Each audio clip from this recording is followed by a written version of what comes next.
chance of making it? Well, again, my trust in goalie Bob and his feel for the goalies. And it's the same thing, it's not only goalie, if we make a change at any position, it's really hard. Because we have a group that has given everything to the team all year. And everybody wants to play in a Game 7.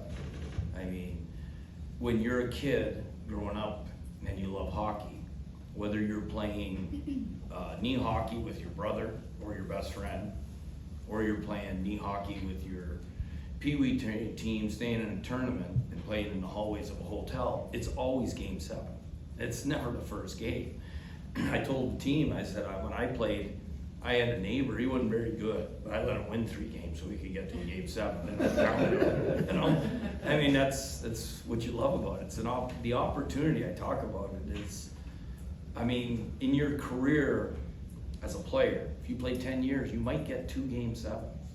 Like, you know, how thrilling is that to be able to live your childhood dreams? What have you picked up from the guys who have played in those Game 7s more than a few times, like Bergeron? What are you getting from him today? What are you getting from Marchand and Krejci today? I guess 2 things. One is the first round's hard, and you know, getting through the game first round. They talked about the 2011, Stanley Cup team, down 2-0, go up 3-2, lose Game 6, win Game 7 in overtime, go on to win the cup. You know, it's and then Orlov had a similar story. You know, they were down 2-0, and then they were down 3-1, I think, to Pittsburgh, came back and won in 7 in the second round. It's not easy to win the cup. And for us, we're excited. First time we faced elimination, that's a positive. First time they have the ability to clinch, right? So that's a positive too, you know? So that's what's great about Game 7s is the Garden's gonna be buzzing tonight, and we're gonna be buzzing. There's obviously nerves and pressure that go along with Game 7. How do you go about addressing that with them kind of leading into the moment? One, we talk about our process, right? And our process for the majority of the series has been very good. And we've had lulls. So we talk about the lulls, but the biggest thing is we feel we're prepared. And the best predictor of the future is your past. Our past is really good. What were some of your points of emphasis after Game 6? Not to be short with the answer, is what we're just going through. We think the only area that we need to significantly improve is ozone play, you know? And besides that, you know, we want to hit singles all night long. We're not looking for home runs in the first period. We're looking to hit singles and build our game. If we build our game, we wear teams down. And we think for the majority of the series, we've done that. Have you created enough traffic in front of their goalies, you think? No, I don't think so. No. I don't think the amount of goals has been necessarily a problem, right? Why, you know, I don't know how many goals we have per game, but 5-on-5 goals haven't been where we want them, and I think that's what you're talking about. Yep. And I agree with you.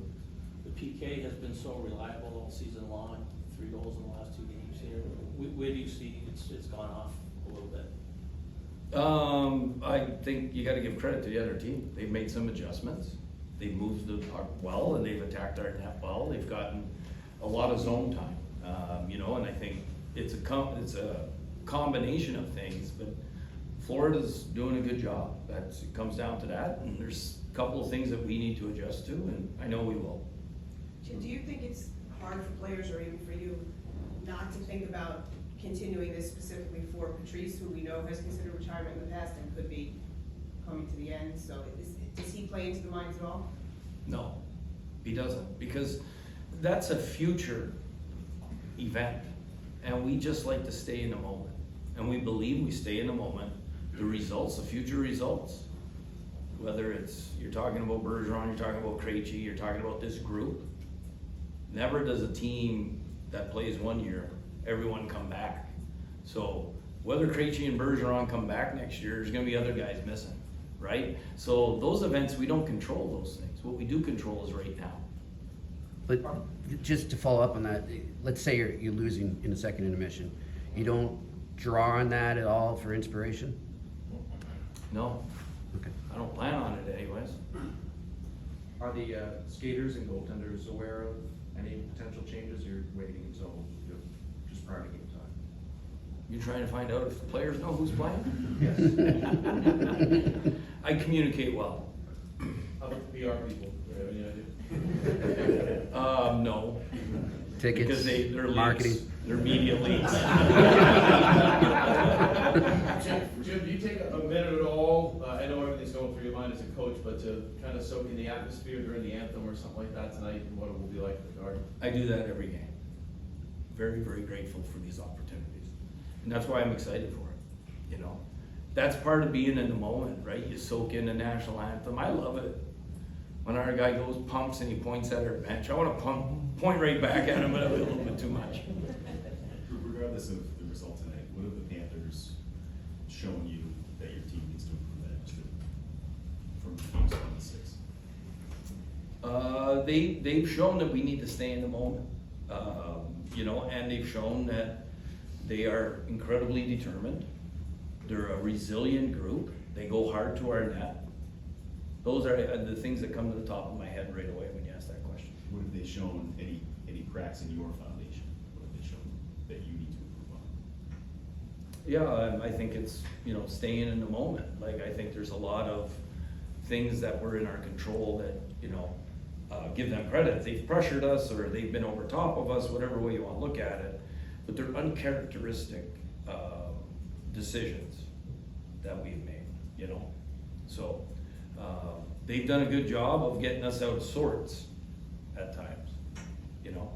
I think if you look at the totality of the series, and you're looking at sheer numbers, which I know you guys have access to, I think those numbers speak volumes. Good. Thanks, Coach. Thanks. Good luck.